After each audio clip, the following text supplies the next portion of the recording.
Hello. It's Rhodes. Sorry, hello? I said it's Rhodes. Speak up, please.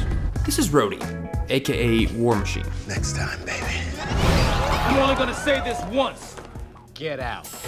This is Rhodey, aka War Machine.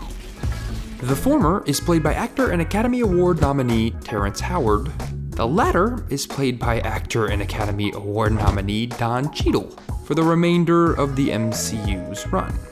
You're probably not all that confused because you probably know that this switch was made. Look, it's me. I'm here to deal with it. Terrence Howard was quickly replaced after the first Iron Man film, but you might not know why. There's a big happy family fallacy within these big franchises that consistently gets torn down and torn apart by the media when you realize what's going on underneath. Acting in major motion pictures is a profession in which multi-million-dollar contracts are commonplace, and with that kind of money moving around, friendly may not be the best word to describe what's actually happening behind the scenes. Tricky contractual language can often give studios complete control over what they pay their actors, and leverage becomes a quintessential element in that process. Money over relationships. Terrence Howard was heading into production on Iron Man fresh off of an Academy Award nomination for Hustle and Flow. When an actor is nominated for an Oscar, their value to a project increases dramatically, and in turn, so usually does their pay rate. This is part of the reason actors want to win these awards, or at least be in the conversation. It's usually not the main reason, let's be honest, they want to be great actors, they're artists. Sure, there's a lot of prestige in winning the highest award an actor can possibly win, but having the title of Oscar winner on a resume means that they can also charge more for their performances. By the time Iron Man was rolling into production, Terrence Howard's rate was set around $3.5 to $4.5 million for that performance. This made him one of the highest paid actors in the film, and at that time, the highest paid actor in the film. He was actually paid over 6 times more than Robert Downey Jr., who people forget was kind of making a return to film in a big way. His life, his trials, his career is a whole different story. Now, one of the most famous men in the world was at one time kind of a has-been. He only made about $500,000 for his role in the first film, in pure studio on-set money. Iron Man went on to be an enormous success. It received overwhelming praise from critics and fans alike, and it ultimately led to the creation of the largest and most successful cinematic universe of all time. When a project like Iron Man is successful enough to create a franchise, it's usually great for everyone involved. The directors and producers get bigger budgets for the sequels, and the actors usually get a nice pay raise, especially when that film grosses over $300 million like the original Iron Man did. Normally, something like that would mean enormous contracts getting signed, and the principal performers holding the pen on the other side of them. Robert Downey Jr. was rumored to have made $10 million for the second film, a pay increase of about 2,000%. Not to mention he was able to negotiate a back-end deal for even more money based on the revenue of the film at the box office. Terrence Howard, on the other hand, was actually offered a significant decrease in pay from what he was expecting to earn. I'm jealous. Next time. Marvel eventually offered only $1 million to come back as War Machine, which was far less than the alleged $8 million he was supposed to have made for the sequel based on conversations with his agent and the studio.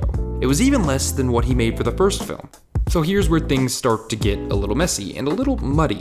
It's rumored that Iron Man director Jon Favreau was ultimately unhappy with Terrence Howard's performance and spent a lot of time cutting down his scenes in post. This isn't great from both an artistic perspective and more pertinently here a financial perspective, being that if a studio is going to pay premium dollars for a specific actor based on essentially their name, they're expecting that actor to have a relatively large presence in the film, to be able to use them for marketing moving forward.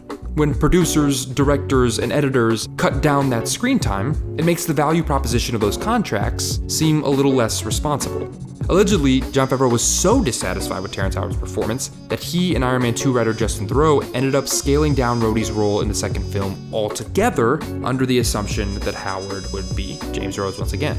Once Marvel Studios found out that War Machine's role was going to be featured in a diminished capacity, they came to Terrence Howard's agents with a counteroffer to his $8 million contract to be more in line with what they were expecting to pay a supporting actor at the time, that $1 million number. Now, an agent's job is to protect the financial interest of their client. What likely ended up happening behind the scenes, and this is where pure conjecture starts, is that his agent and publicist would want to not only ensure that their client was paid in a way that was commensurate with the rest of the leading cast, but to make sure that Terrence Howard's future roles would be measured against a larger contract, not diminish his potential for financial returns in the future on the next film or the film after that. After the dust settled, Terrence Howard had essentially walked away from the role due to this financial dispute, and was ultimately replaced with Don Cheadle, who happily signed on to play War Machine in Iron Man 2 for that $1 million. I think I'll take it. Which one? All of it. Since then, it's rumored that Don Cheadle has amassed a combined total of around $40 million in earnings across his work at the MCU. The role also landed him an Emmy nomination for his performance in The Falcon and Winter Soldier.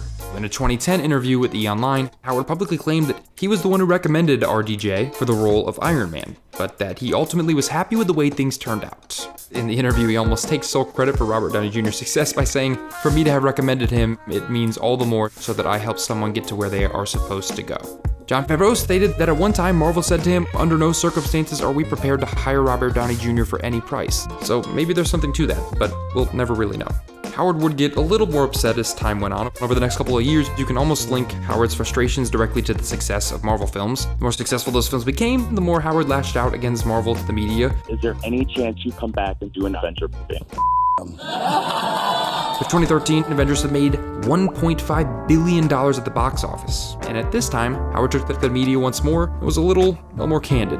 In a 2013 interview with Hollywood.com, Terrence Howard teased that the worst thing he had ever witnessed in Hollywood was Iron Man killing my career. In another interview with Vulture.com, Howard took the drama even further by saying that Robert Downey Jr. took the money that was supposed to go to him and pushed him out of the sequel. The reality of all of this drama is likely much more simple than any of this paints it out to be.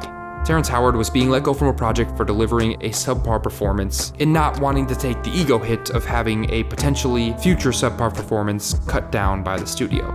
Robert Downey Jr. kept quiet about all of this because he didn't want to ruin his opportunity that was almost denied to him because of his previous struggles with addiction and drugs. This was a once-in-a-lifetime shot at redemption for him. At the end of the day, the studio's job is to create the most profitable film possible. These films operate on stringent budgets, and in the case of Terrence Howard, Marvel didn't have him in theirs. If they continued with him, they'd be paying a lot for a character who had a significantly less impactful role in the overall story of the MCU. Replacing him was nothing more than a business decision that saved the studio tens of millions of dollars. Now, whether or not this business deal was conducted in an ethical manner will always be up for debate, but we're not here to gossip. At the end of the day, what you see on screen are people doing a job. As much as they're artists, they're also employees of the studio once they sign those contracts. What does this say about Marvel films in general? That a replacement like this was so easy for them? Does something like this create the perception that money becomes more valuable than performance? I'm not sure, because I'm not entirely sure what Jon Favreau saw in Terrence Howard's performance that made him and the studio say, this isn't working. I guess what's important to remember is that not everything in art is fixable, and that sometimes it's easier and maybe better to just move on.